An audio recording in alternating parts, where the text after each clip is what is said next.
are very interesting things about the Spanish flu. First of all, it didn't start in Spain.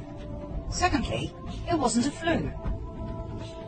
There's more, but let's start with these two, shall we?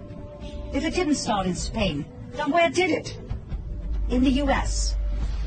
If it wasn't a flu virus, what was it? It was a bacteria that caused severe and in most cases lethal pneumonia. According to a 2008 National Institute of Health paper, bacterial pneumonia was the killer in a minimum of 92.7% of the autopsies reviewed. So why do we call it the Spanish flu? As a decoy, a smokescreen to hide the truth. These people prefer to hear a convenient lie.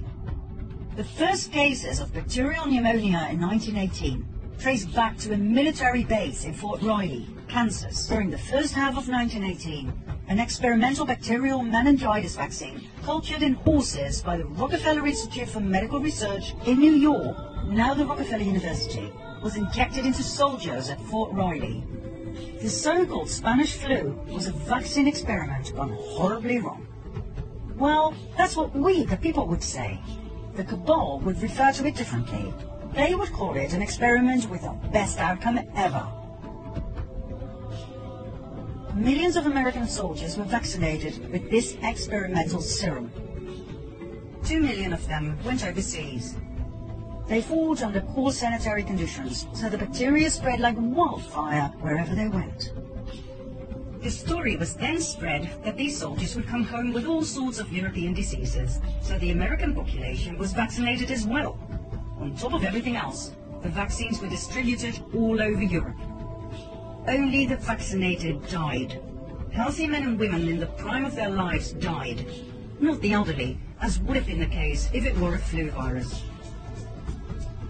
Who was in charge of that distribution and mass vaccination program? The Rockefeller Institute. Who was the main scientist in charge? Dr. Frederick Gates. According to Gates, they injected random dosages of an experimental bacterial meningitis vaccine into soldiers. Those who survived became flowered adults, meaning they spread the bacteria to others, even the non-vaccinated. Amazing coincidence, right? Frederick Gates then, Bill Gates now. Rockefeller Initiative then, Rockefeller Initiative now. Close down societies then, close down societies now. All for our own good, our own safety. Back then. And now.